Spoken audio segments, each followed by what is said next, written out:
The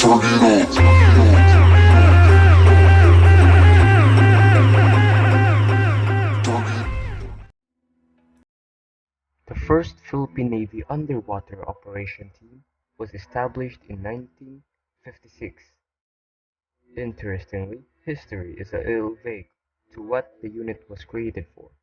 In many cases, the Philippine Armed Forces were patterned after the US military in the post-World War II environment, with little concern given to the local particularism or modifying tables of organization and equipment to fit the indigenous culture. That said, piracy was and is a security concern in the Philippines that necessitates a maritime capability. Thus, the first six UOT members were drawn from the Philippine Marine. During these humble beginnings, these naval commandos had little more in terms of equipment than UDT shorts, and they were often used as maintenance divers to repair ships rather than their doctrinal role of underwater demolitions.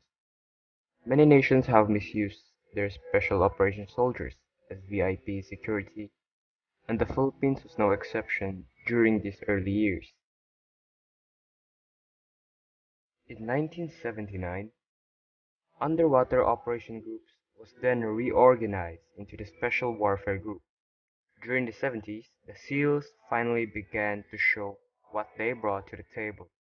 In 1973, 13 SEALs infiltrated a fortified camp in Basilan, prepping the objective for the army and police to come in and finish it off. The SEALs proved themselves during the Mindanao campaign and came to be recognized by the AFP as a formidable force, battling both communist and Islamist insurgencies.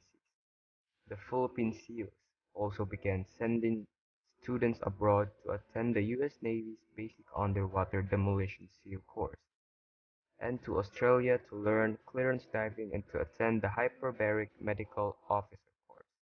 Today, there are 11 SEAL detachments, many forward deployed to operational areas. SEALs exist under NAVSOG, as does the Special Boat Unit, an explosive ordnance detachment, and a unit consisting of salvage and maintenance divers, which also includes several female divers. Under the Philippine law, women can also apply to become SEALs, but thus far none have. Prospective SEALs are put through buds, which last for 4 months and can often stretch into 6, with breaks between phases. When 9/11 happened, it put an added emphasis on counterterrorism operations for American Special Forces, and this bled over into the Philippines as the United States government deployed Navy SEALs and Green Berets to tackle Al-Qaeda-linked groups like the Abu Sayyaf.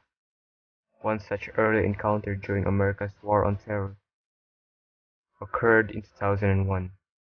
A 22-hour firefight erupted between SEALs belonging to the NAVSOG Special Unit 6 Company of Marines, a Special Forces Riverine Unit, and approximately 100 Abu Sayyaf fighters. The SEALs were lured into an ambush, with this information, false intelligence information, supplied by a source in Basilan. The enemy was dug in, situated in foxholes, trench lines, firing on the SEALs with 40mm M203 grenades, and also sniper fire. The SEALs held their ground, helping to extract one dead and one wounded Marine. Throughout the night, the SEALs, Marines, and Special Forces maneuvered against the enemy forces, while fire support came from the Littleburg gunships and 81mm mortars. The same SEAL team went on to take out the infamous Abu Sayyaf spokesman Abu Sabaya. NAVSOG is currently looking at the future and envisioning what direction they want to head. There is a movement to create an AFP Special Operations Command. Currently, NAVSOG is the only Special Operations Branch component not to be commanded by a general or admiral, as it would be in the Navy's case. SOCOM, as it exists today, is simply an army bureaucracy over security, over Scout Rangers, Special Forces, and the Light Reaction Regiment.